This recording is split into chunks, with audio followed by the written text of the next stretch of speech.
Ternyata sebelum Taliban menguasai Afghanistan, Inggris pernah dibantai oleh pasukan Afghanistan dan cuma tersisa satu orang aja dari pasukan Inggris. Ya, cuma satu orang aja dari belasan ribu pasukan Inggris India. Bayangin aja malu, segimana mengerikannya perang ini.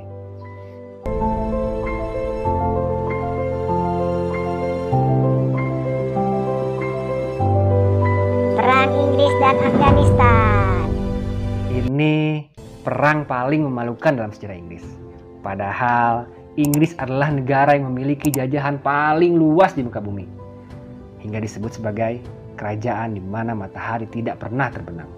Hal memalukan ini terjadi pada perang Afghanistan melawan Inggris pertama, yang pada akhirnya di kemudian hari disebut sebagai Disaster in Afghanistan atau bencana di Afghanistan. Maksudnya disaster in Afghanistan adalah bencana bagi Inggris karena Inggris dibantai habis-habisan oleh Afghanistan. Kondisi Afghanistan saat itu. Afghanistan terjebak di antara dua kekuatan besar, yaitu Kekaisaran Rusia dan Kekaisaran Britania Raya atau Inggris Raya. Afghanistan saat itu berusaha mempertahankan kemerdekaannya dengan susah payah. Soalnya Afghanistan saat itu bukanlah sebuah negara atau bangsa yang kita kenal saat ini, tetapi terdiri dari fraksi-fraksi yang dikuasai oleh kelompok besar. Kondisi Inggris saat itu. Inggris mendapat sorotan dari banyak pihak. Kenapa? Karena mereka bermain dalam dua pertempuran yang berbeda. Dalam waktu yang hampir bersamaan, Inggris juga sedang terlibat pertempuran di wilayah Cina, yaitu dengan Kekaisaran Qing. Ini si orang Qing yang rambutnya kayak Wong Fei Hung. Nah, alasan peperangan Inggris dengan Kekaisaran Qing karena ingin mempertahankan perdagangan candu di wilayah Cina. Kenapa Inggris berperang dengan Afghanistan? Karena pada saat itu, penguasa Afghanistan yang bernama Dost Muhammad Khan meminta bantuan kerajaan Inggris untuk mempertahankan wilayahnya dari upaya perluasan yang dilakukan oleh orang-orang India.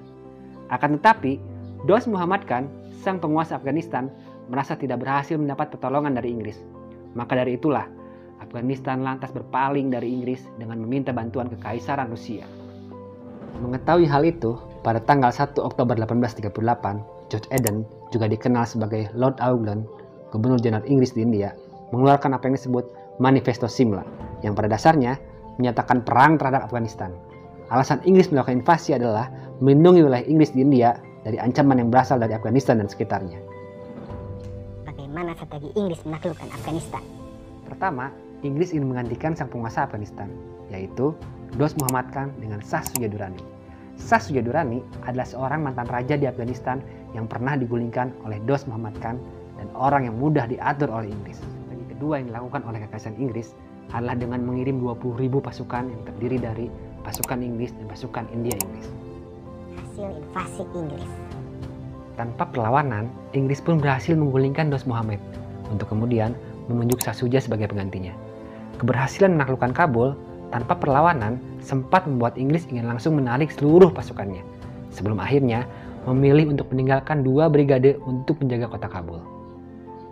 Saat pendudukan Inggris di Afghanistan. Inggris pun semakin percaya diri dengan posisi mereka di Afghanistan, seiring dengan hadirnya 2 tokoh terbaik mereka, yaitu Sir William McNaughton dan Sir Alexander Burnes, untuk membimbing Shah Shuja. Nah, lihat nih pakaiannya, Sir Alexander Burnes. Kenapa seperti orang Afghanistan?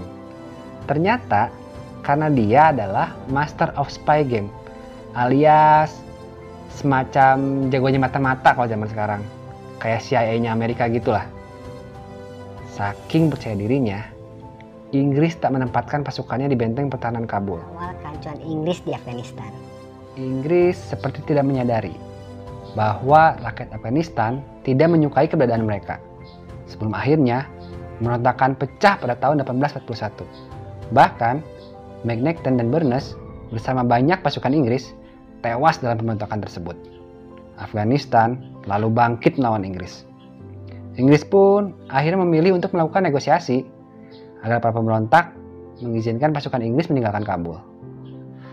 Dibantainya tentara Inggris yang perkasa. Upaya tersebut pun berhasil dengan bergeraknya 16.500 pasukan Inggris India. dan meninggalkan Kabul pada 6 Januari 1842. Hanya saja, dalam perjalanan menuju Jalalabad yang berjarak 90 mil jauhnya, rombongan ini harus menemui nasib terburuk dalam hidup mereka saat melalui sebuah celah pegunungan yang curam dan saat itu sangat dingin. Para pemberontak Afghanistan menyerbu mereka dengan membabi buta. Memang, pada 13 Januari, seorang pria berhasil mencapai Jalalabad. Tapi hanya tersisa satu orang aja, nggak ada yang lain lagi. Dia bernama William Dryden, seorang asisten ahli bedah angkatan darat. Dengan kata lain, lebih dari 16.000 orang telah meregang nyawa dalam perjalanan mereka dari Kabul. Momen menyedihkan tersebut bahkan terekam dalam sebuah lukisan legendaris berjudul Remnant of an Army. Ini lukisan ini, epic banget kan? Sedangkan bagi Inggris, momen tersebut menjadi salah satu momen paling memalukan dan menyedihkan dalam upaya mereka memenuhi nafsu menguasai negara-negara lain. Balasan Inggris. Kehancuran tentara Inggris bagaimanapun tidak mengakhiri perang.